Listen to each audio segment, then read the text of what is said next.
সহ্য হয় না, আমার গুনাহগার বান্দাগুলো আমার পেটে দান দেন। গুনাহগার বান্দাগুলো আমার পেটে দেন। আর ওদিকে জাহান্নামের আওয়াজ, ওদিকে মায়ের নবীর কান্নার আওয়াজ।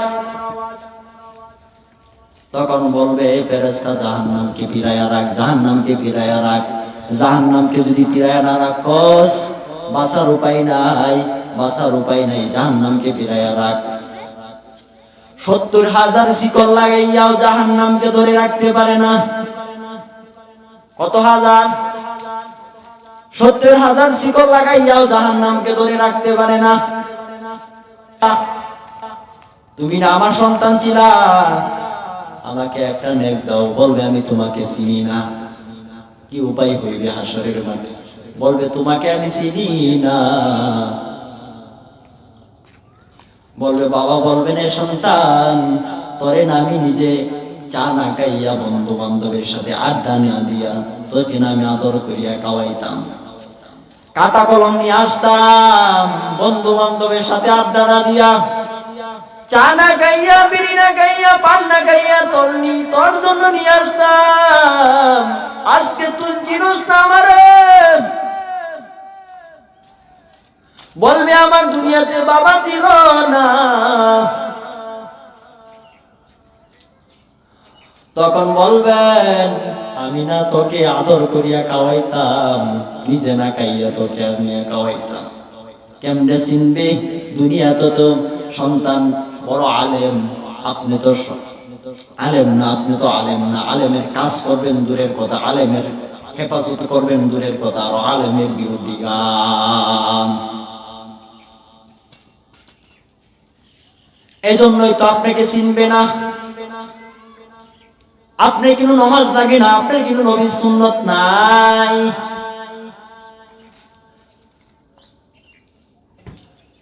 আজকে আপনার কোটি টাকার থেকে যদি একটা টাকা হারাইয়া যায়, আমার শরীরে কিছু লাগবে না, কিচ্ছু সমস্যা নাই। কোটি টাকার থেকে যদি একটা টাকা হারাইয়া যায়, সমস্যা নাই। আজকে আপনি কোটি টাকার উপরে ঘুমান, বিছানার নিচে টাকা। মসজিদের থেকে যখন নতুন একটা বিমান আসিয়া ঘরের সামনে নামবে মুমিন, এই বিমান যে জীবনের জন্য নিয়ে যাইব তোমারে আমারে, আর ফিরিয়ে নিয়ে আসবে না রে মুমিন। এই টাকা সম্পদ কি হইব? 5টা মিনিট বালিশের উপরে মাথাটা রাখিয়া চিন্তা করবারে মুমিন, আমি যে দুনিয়াতে টাকা পয়সায় শুধু দুনিয়ার জন্য খরচ করতেছি, মনে হয় আমার হিসাব দিতে হবে। একটা টাকা আপনার হিসাব দিতে হবে। হালাল ভাবে খাইছেন নি, হালাল ভাবে খরচ করছেন নি, না আজাইরা খরচ করছেন। বড় দরকার আছেন 100 টাকার খরচ, আপনি করলেন 1000 টাকার খরচ, 900 টাকাই বেশি। 900 টাকাই বেশি না মুমিন? ওই হিসাব কই?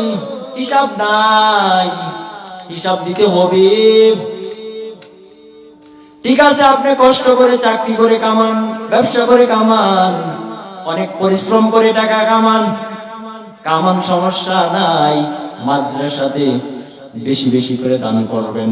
মাদ্রাসার দিকে তাকায়া দেখেন ছোট ছোট ছেলেরা কোরআন করে, এই শীতের বুকে ছোট ছোট ছেলেরা কোরআন করে। এই শীতের বুকে ফজরের নামাজ পড়াতে কত কঠিন। ছোট ছোট বাচ্চারা ফজরের নামাজ পড়ার জন্য কত কঠিন। 3টার সময় উঠিয়া মাওলার দরবারে কান্নার